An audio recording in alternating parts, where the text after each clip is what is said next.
In October of 1995, nearly 2 years before her death, Princess Diana wrote a letter to her butler, Paul Burrell, containing a terrifying and explicit prediction. In her own handwriting, she stated, "This particular phase in my life is the most dangerous. My husband is planning an accident in my car, brake failure and serious head injury." This authenticated note raises the most chilling questions of the entire story. How could she so accurately predict the circumstances of her death as a car crash? And why did she accuse her husband, now the King of England, of planning such a vile crime? Tonight, we uncover the story behind this secret letter, the paranoid world that forced her to write it, and why she believed the establishment itself wanted her gone. When the news broke, the world stopped, united in a tidal wave of disbelief and grief. Flowers turned palace gates into memorial gardens, and television screens flickered with the image of a face everyone recognized.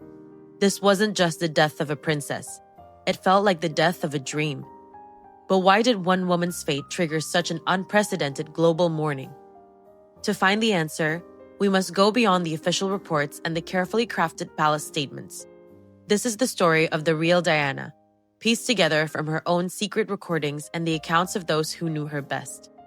We will explore the shocking secrets she fought to expose and the lingering questions about her final hours. The fairy tale was a lie, and this is the truth that replaced it. Before she was a princess, she was Lady Diana Spencer, a quiet aristocrat from a privileged but broken home. Her parents' bitter divorce left a deep mark on her, shaping a shy young woman who sought to give the affection she craved. She worked as a kindergarten aide, a world away from the gilded cage that awaited her. This perceived innocence made her the perfect candidate for a royal bride. Prince Charles, then past 30, was under immense pressure from the palace to find a wife and produce an heir. Diana, a beautiful teenager with a pristine reputation, was chosen in what felt like a whirlwind romance to the public. In reality, they had met only a handful of times before their engagement was announced to global fanfare. For the royal family, she was a perfect fit. For Diana, it was the beginning of the end. The first secret revealed itself just days before the wedding, a moment of pure heartbreak for the young bride-to-be. She discovered a bracelet Charles had designed for his longtime confidant, Camilla Parker Bowles, engraved with the initials of their private nicknames. Devastated by this proof of his divided heart, a sobbing Diana told her sisters she couldn't go through with it. They told her it was too late to pull out, as her face was already on the tea towels. And so, on July 29, 1981, the world watched the wedding of the century, a spectacle of hope and fantasy. Over 750 million people tuned in to see Diana walk down the aisle in that iconic dress, sealing her vows with a kiss on the palace balcony. The world saw a fairy tale princess who had captured the heart of her prince. She knew she was walking into a marriage already defined by a devastating betrayal. The fairy tale fantasy evaporated almost immediately upon entering the cold, lonely institution known as the Firm, the umbrella term for all royal affairs. Diana was isolated with no friends, no guidance, and a husband who remained emotionally distant and tethered to another woman. The grandeur of the palaces felt less like a home and more like a beautifully decorated prison. Her life was no longer her own, governed by ancient rules and suffocating protocol. The shadow in her marriage was, of course, Camilla Parker Bowles, who Charles continued to see throughout his marriage to Diana. This wasn't merely a friendship, but a deep, ongoing affair later confirmed by the infamous secretly recorded tampon gate phone calls, where the prince was recorded joking he wished he was Camilla's tampon. Diana knew she was not the primary love of her husband's life. This knowledge was the poison that contaminated every aspect of their union. In her despair, Diana developed a severe eating disorder, bulimia nervosa, which she later called a secret cry for help. It began the week after her engagement and became a harrowing cycle tied directly to the stress and emotional turmoil of her royal life. She felt she was a disappointment to everyone, and this was the one thing she could control. This was a secret she kept from the world for over a decade. Her cries for help escalated into terrifying acts of desperation, secrets the palace desperately tried to conceal. In one documented incident, a pregnant Diana threw herself down a flight of stairs at Sandringham, trying to get her husband's attention. He had dismissed her anguish, and she felt completely invisible and unheard. The Queen was horrified, but Charles reportedly went away riding anyway. The royal establishment viewed Diana's profound mental health struggles not with compassion, but with deep suspicion and annoyance. Her bulimia and depression were seen as signs of being unstable, difficult, and a threat to the monarchy's carefully managed public image. Instead of getting the help she needed, she was further isolated. This cold indifference would define her relationship with the firm forever. The births of Prince William and Prince Harry became her sole source of genuine joy and her reason to carry on. She was a fiercely devoted and hands-on mother, determined to give her son a glimpse of a normal life outside palace walls, even taking them to McDonald's. They were her purpose, her protection, and the one part of her life that felt truly real. She would do anything to protect them, which eventually meant fighting the system itself. By the late 1980s, the marriage was a complete sham, with the Prince and Princess of Wales living virtually separate lives. Competing factions began leaking stories to the press, turning their private misery into a public spectacle. The press dubbed it the War of the Waleses. The shy girl was gone, and a princess preparing for battle was emerging. Diana quickly learned that the media, the same force that hounded her, could also be her greatest weapon.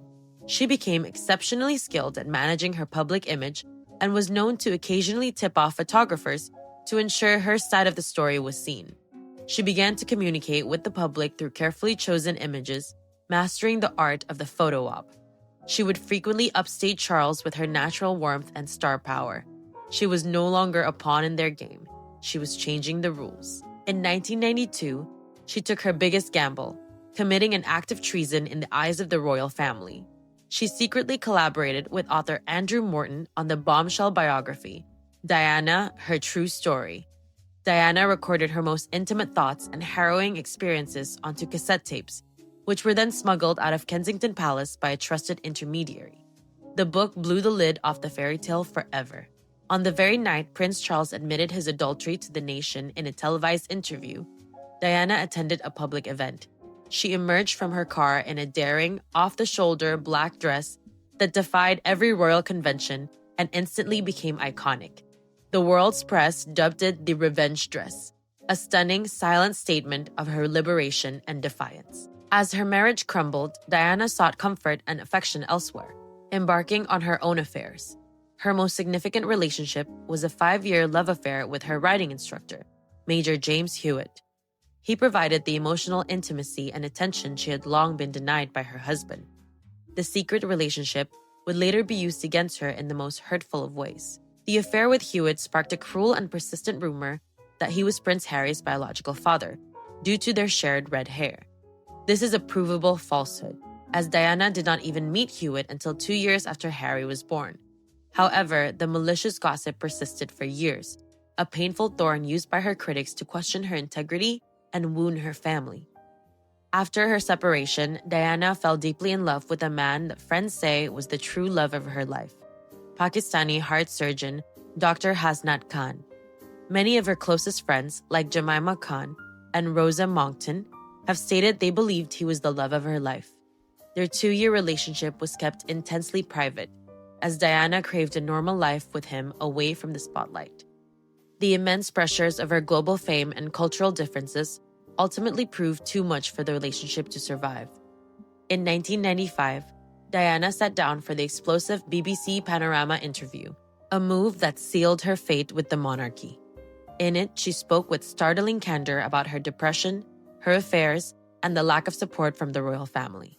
She uttered the unforgettable line, "Well, there were 3 of us in this marriage, so it was a bit crowded," confirming Charles's infidelity to the world. The Panorama interview was the final straw for the establishment and enraged Queen Elizabeth II. Shortly after it aired, the Queen took the unprecedented step of writing a personal letter to both Charles and Diana. In it, she strongly advised them that the time had come to finally get a divorce, effectively ordering an end to the War of the Waleses. When the divorce was finalized in 1996, Diana was stripped of the title Her Royal Highness, becoming Diana, Princess of Wales. Reports claim the Queen was willing to let her keep it, but Prince Charles was reportedly insistent she lose the prestigious prefix. The move was widely seen by the public as a petty and vindictive act, meant to formally cast her out of the royal fold. In her final years, Diana became increasingly convinced that she was being spied on by security services. She would have her rooms at Kensington Palace swept for listening devices and spoke often of her fears of being a target. While many dismissed it as paranoia at the time, some now believe her fears were entirely justified. The 2021 Dyson report confirmed that BBC journalist Martin Bashir used fake documents to prey on and fuel these exact fears to secure the Panorama interview, giving her paranoia a very real-world basis. The summer of 1997 saw her in a high-profile romance with Dodi Fayed, the son of Egyptian billionaire Mohammed Al Fayed, owner of Harrods. Their time together on his family yacht was a whirlwind of luxury, a stark contrast to the stuffy formality of the royals. To the world, it looked like Diana was finally finding happiness. But this very public relationship attracted a relentless frenzy of paparazzi. On her final day, on August 30th, 1997, Diana and Dodi flew from Sardinia to Paris, stalked by photographers at every turn. After a dinner at the Ritz Hotel, owned by Dodi's father, they hatched a plan to dodge the pack of paparazzi waiting outside. This fateful decision to leave through the back entrance would set them on a collision course with destiny. Just after midnight, Diana and Dodi slipped into the back of a Mercedes S280, driven by the Ritz's deputy head of security, Henry Paul, a decoy vehicle left from the front of the hotel. But the paparazzi were not fooled. Within moments, the Mercedes was speeding through the streets of Paris, pursued by a swarm of photographers on motorcycles. The car entered the Pont de l'Alma underpass at an estimated speed of 60 miles per hour, double the legal limit. Inside the tunnel, the driver lost control, clipping a pillar before swerving and smashing head-on to the 30th concrete support pillar. The impact was catastrophic, destroying the front half of the vehicle and creating a scene of twisted metal and horrific silence. The official story pins the blame squarely on the driver Henry Paul, whose blood was found to contain high level of alcohol and prescription drugs. However, questions have always surrounded him, particularly the discovery of large cash deposits in his bank accounts leading up to the crash. His parents have always maintained that their son was not a heavy drinker and was collateral damage in a wider plot. The sole survivor of the crash was Diana's bodyguard, Trevor Rees-Jones, who was sitting in the front passenger seat. He was the only one wearing a seatbelt, but his injuries were so severe he required extensive facial reconstruction and suffered profound amnesia. He has no memory of the critical moments of the crash itself, leaving a permanent silent void in the official timeline.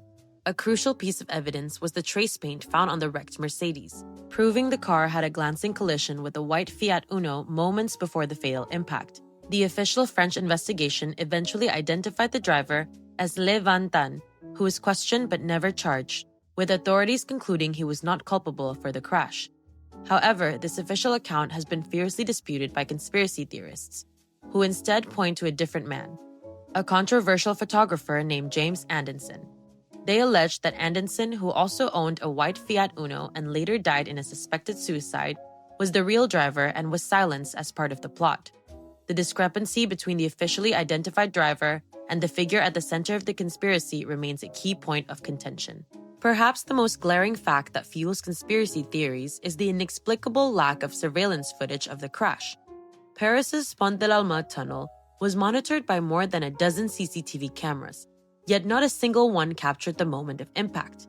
The official explanation was that the cameras were not operational or were simply pointing the wrong way, a coincidence many find impossible to believe.